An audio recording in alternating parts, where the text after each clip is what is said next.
Hello everyone! Welcome to my channel. My name is Anne. Okay, ayan siya. Nandun yung aso ko.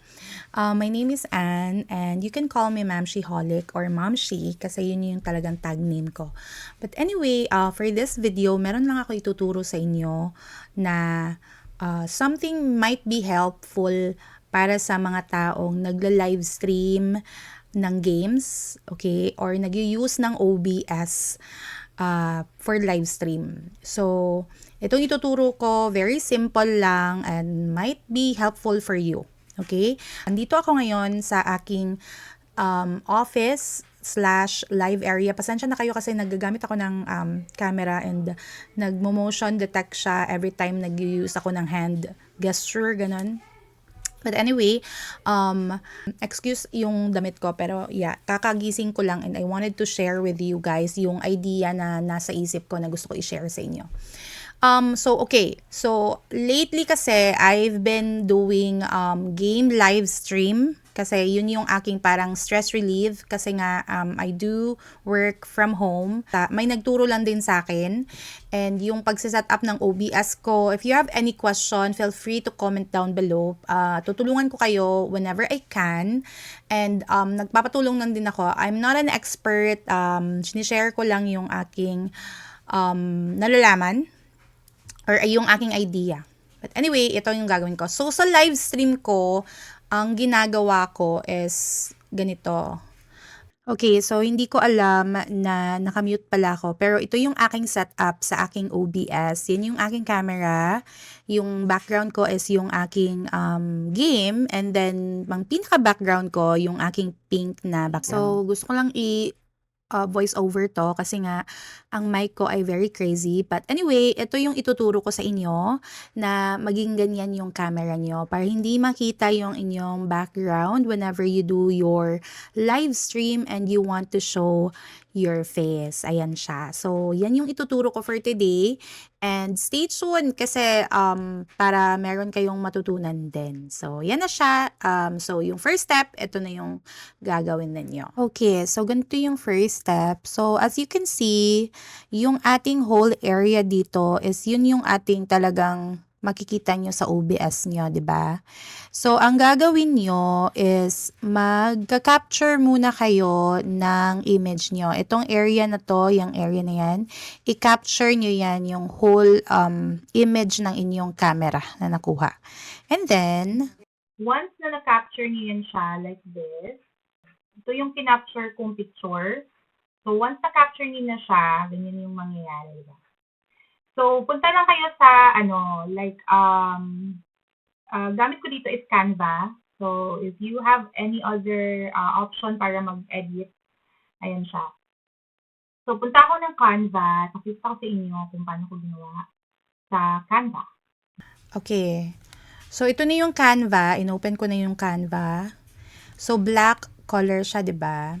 So, i-insert ko dito yung aking, yung picture. Wait lang. Okay. So, punta tayo sa upload. Mag-upload tayo ng file. Ito yung aking gusto. Ayan, ilagay natin and then upload natin yan siya dyan. So, kuan lang natin, full screen lang natin dyan. Yung parang ganyan siya. Once na full screen na siya, so kukuha kayo ng, actually meron ako nagawa dito sa baba, oh. Ayan siya. Okay, once na full screen mo na siya, kukuha ka ng, like for example, ng frame. Kukuha ka ng frame. So, yung frame na gagamitin ko is ito. Kasi ito yung frame na gusto ko. And then, yung frame is ilalagay mo lang siya kung saan mo gustong makita yung iyong face. Ayan siya. Okay. Ayan yung frame. Ayan. Gusto ko yan. Yung whole body na yan. Diba? So, yan lang siya. And then, ang gagawin mo, ito, para mo siyang change to transparent or no color. Ayan siya. So, lalagyan mo lang din siya ng frame para malaman mo na yun yung frame mo. Ayan siya. Pwede mo din, like, ayaw mo tong design na to, pwede kang pumili ng round or shape pala, shape. Ayan. Shape. So, pipili ka ng shape na gusto mo. Wait lang. Ayan, mga shapes na gusto mo. So, pwedeng round, pwede ding square. Ikang bahala kung anong bet mo. Okay? Pero ito yung bet ko talaga. Itong ganitong design na to yung bet ko. Okay? So, once na napili mo na yan siya, ang gagawin mo is, itong background na to, ito siya, itong background na to, gagawin mo siya, i-remove mo siya. Okay, re-remove mo siya. And then, ito, gagawin mo siyang, color nito is white. Okay, white color. Kasi dyan na yung lalagay mo, diba? And then, ikaw na bahala kung gusto mo yung parang yung frame niya maging pink. Lagyan natin ng pink. Tapos, kasi yun yung gusto kong kulay. Ayan, iganyan natin ng very light. Ayan. And then, pagkatapos nito, i-upload mo lang siya. Download mo lang siya. So, yung ginawa ko is yung current, which is page 2. So, i-download mo lang siya. Okay, wait lang. Meron lang akong konting reminder. So, before nyo i-download, make sure na naka-JPEG siya. JPG. So, once na dinownload nyo, make sure pipiliin nyo yung file type na JPG. So, ipapakita ko sa inyo kung ano yon. I-download nyo na siya. Choose yung number 2, page 2 yung i-download ko. So, kasi nakaganyan siya all the time. So, make sure you choose the JPG and then download. Okay? Kasi na siya. So, ang mapitira na yung camera ko, yung game na nilalaro ko, at saka yung background, kasi naglagay ako ng background. So, ito na siya, di ba? So, i-click mo yung camera. Ito, yung camera mo. Ito yung camera mo, di ba? I-click mo yung camera, and then, i-click mo tong filter. Kung hindi nyo mahanap yung filter, right-click nyo yan siya, and then, ayan siya, filter. Okay? So, ayan siya, yung camera. I-click mo yung filter. And then, dito, sa baba, hanapin mo yung effect filter. Okay? And then, dito sa baba, mag-add ka lang, itong plus sign. Add mo yan siya. And then, hanapin mo yung image mask or blend. Ayan siya.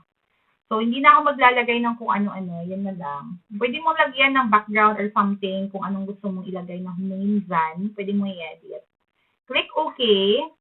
And then, wag mo na itong galawin to.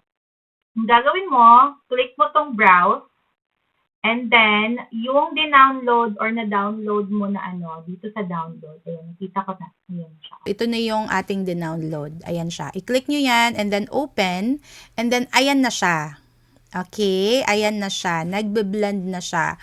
So, the reason why in-screenshot muna natin yung ating image para yun talagang area na yun yung malalagyan mo kasi dun ka nakaposisyon.